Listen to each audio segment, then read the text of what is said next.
एक होता है यूनिफॉर्म सिविल कोड और एक होते हैं पर्सनल लॉज अलग अलग धर्मों के।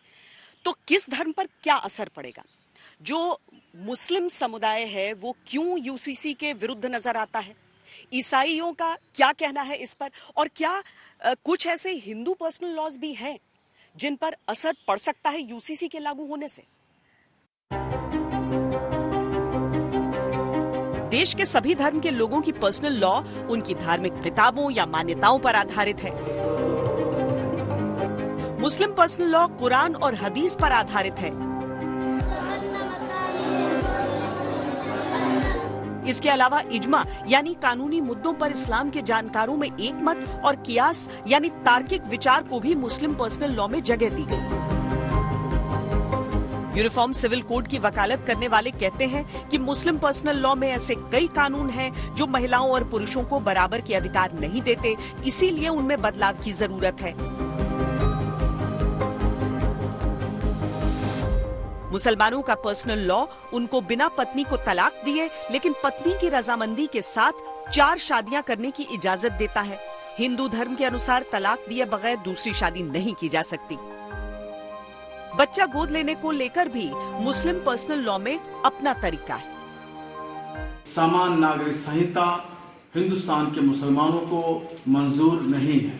किसी भी सूरत पर हम इसको यकसा सिविल कोड को कबूल नहीं करते हैं। हालांकि कुछ मामलों में मुस्लिम पर्सनल लॉ सभी मुसलमानों के लिए समान नहीं है। मसलन कुछ बोहरा मुसलमान उत्तराधिकार के मामले में हिंदू कानूनों के सिद्धांतों का पालन करते हैं। अक्सर कानून वो तो कॉमन ही मालियात का कानून है, जुर्म और सजा का कानून है, सिर्फ एक पर्सनल लॉ में अलग अलग रखा गया है। हिंदू भाइयों का पर्सनल लॉ वो है जो 1955 में बना, वो उस पर अमल करते हैं। यहाँ ईसाइयों का भी पर्सनल लॉ है, पारसियों का भी पर्सनल लॉ है, मुसलमानों का भी अपना एक पर्सनल लॉ है जो 1937 में बना। मुस्लिम पर्सनल लॉ के तहत 3 तलाक वैध था, लेकिन मोदी सरकार ने 2019 में इसे अपराध बना दिया। मुसलमानों का मानना है कि यूनिफॉर्म सिविल कोड आना शरीयत में दखल अंदाजी है। यूनिवर्सल सिविल कोड जो लागू करने की बात कर रहे हैं ये कभी लागू नहीं होगा और न होना चाहिए। कहाँ तक गलत मानते हैं आप इसको लेकर जो है देश में? इससे मतलब ये है कि पूरे आम इंसानों में इससे बहुत ही हिंदू मुसलमानों में खासतौर से बहुत ज्यादा आपस में इख्तलाफात बढ़ जाएंगे। यूनिफॉर्म सिविल कोड को लेकर एक बार फिर प्रक्रिया शुरू हुई है। विधि आयोग ने अपनी तरफ से अब राय मांगी है सबसे, लेकिन अब आपको लग रहा है, क्योंकि आपने बहुत सारी कोशिशें की हैं इस लिहाज से, आपको लग रहा है कि अब कुछ होगा? मुझे लग रहा है कि 2024 में आ जाएगा और ये बहुत ज़रूरी भी है और लाना बहुत आसान भी है। इसको हमने खामखा इसको हवा बना रखा है। हमारे देश में इंडियन पिनल कोड है, उसी तर्ज पे इसको एक इंडियन सिविल कोड लाना चाहिए। आप उसको यूनिफॉर्म सिविल कोड मत कहिए, कॉमन सिविल कोड मत कहिए, उसको इंडियन सिविल कोड कहिए तो लोग थोड़ा डाइजेस्ट आसानी से हो जाएगा।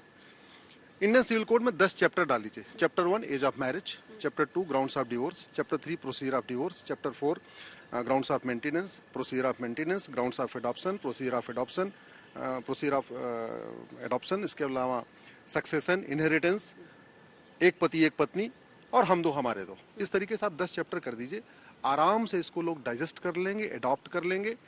इसकी जो सबसे ज़्यादा ज़रूरत है हमारी मुस्लिम बेटियों को है, क्योंकि जो 1937 का शरीयत एक्ट है वो इनको इक्वल राइट नहीं दे रहा है।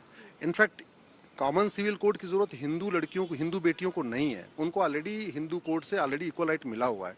सबसे ज़्यादा ज़रूरत इसकी ज़रूरत है मुस्लिम बेटियों को, उसके बाद पारसी बेटियों को, उसके बाद क्रिश्चियन बेटियों को। और हिंदू बेटियों से केवल इतना अंतर आएगा कि अभी उनकी शादी की उम्र 18 है, लड़के की 21 है, वो दोनों की 20 हो जाएगी या दोनों की 21 हो जाएगी। बस शादी की उम्र जो समान होगी उतना ही हिंदू में अंतर आएगा। बाकी सब कुछ हिंदू में पहले से चल रहा है। इसका जो सबसे, मैं मुस्लिम्स की बात इसलिए कह रहा हूँ फायदा मिलेगा क्योंकि ट्रिपल तलाक भले खत्म हो गया, तलाके हसन, तलाके अहसन, तलाके बाइन, तलाके किनाया, ये 4 तरीके के तलाक आज भी चल रहे हैं। और ये चारों तरीके जो तलाक है ये एसएमएस से होते हैं, व्हाट्सएप से होते हैं, ईमेल से होते हैं, कुरियर से होते हैं, स्पीड पोस्ट से होते हैं, ऐसे एक तरफा होते हैं। आज भी चल रहे हैं, 4 तरीके चला रहे हैं। तो कॉमन सिविल कोड आएगा, खत्म हो जाएगा। कॉमन सिविल कोड आएगा, गुजारा भत्ता सबको मिलेगा। अभी क्या रहा, हिंदू जैन बौद्ध सिख में गुजारा भत्ता मिलता है, मुस्लिम बेटियों को कुल मेहर की रकम मिलती है 10,000, 5,000, 20,000 रुपए ऐसे मिलती है बस, उसके बाद कुछ नहीं मिलता। मान लीजिए बच्चा है तो बच्चे के लिए 5,000 रुपए मिल जाएगा, 2,000 रुपए दूध पीने के लिए मिल जाएगा, उसका कोई भरण पोषण कोई नहीं मिलता है। विरासत में मुस्लिम बेटियों को इक्वल राइट नहीं है, वसीयत में मुस्लिम बेटियों को इक्वल राइट नहीं है। सबसे बड़ी प्रॉब्लम क्या हो रही है कि उनको गोद लेने का अधिकार नहीं है। बाय द वे, अगर बच्चा नहीं हुआ तो गोद नहीं ले सकती। मुस्लिम पर्सनल लॉज जो हैं उसमें कई सारी चीजें हैं, जैसे कि अडॉप्शन है।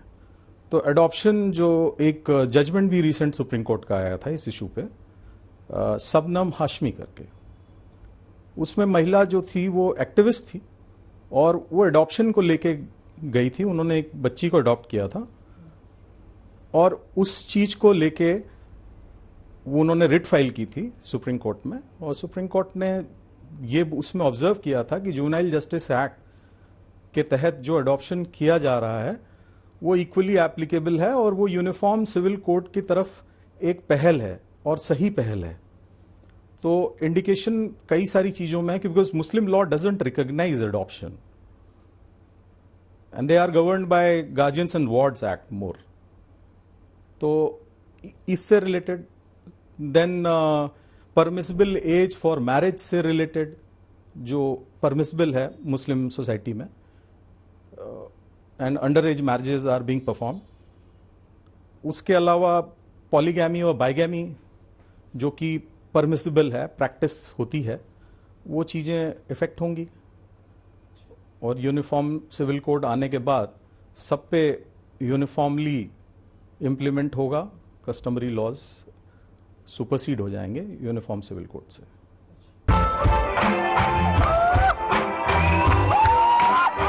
पूर्वोत्तर भारत के ईसाई बहुल राज्यों जैसे नागालैंड और मिजोरम में अपने पर्सनल लॉ हैं और वहां पर अपनी प्रथाओं का पालन होता है, न कि धर्म का।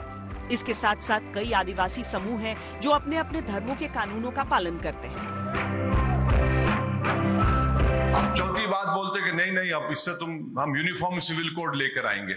अरे यूनिफॉर्म सिविल कोड किस बुनियाद पर लाएंगे आप? किस बुनियाद पर लाएंगे? नहीं, आपके पास जो है औरतों को हुकूक नहीं मिलते, आपके पास औरतों को ये नहीं मिलता। अब जब हम सवाल करते हैं कि भाई आप बताओ, दया भागा स्कूल ऑफ थॉट होगा या मिताक्षरा स्कूल ऑफ थॉट होगा? फिर हम जब सवाल करते कि विल पावर अगर आप खत्म करेंगे क्या? विल पावर खत्म नहीं कर सकते, मगर इस्लाम में कोई विल के जरिए अपनी पूरी जायदाद अपनी एक औलाद को नहीं दे सकता। मेरे ख्याल से 1/3 है, उलमाए कराम मौजूद है, वो मुझे करेक्ट कर सकते। वो विल पावर आप खत्म नहीं करना चाहेंगे। मकसद क्या है कि मुसलमानों को उनकी तहजीब से, उनके तमद्दुन से, उनके मजहब से उनका रिश्ता खत्म कर दो।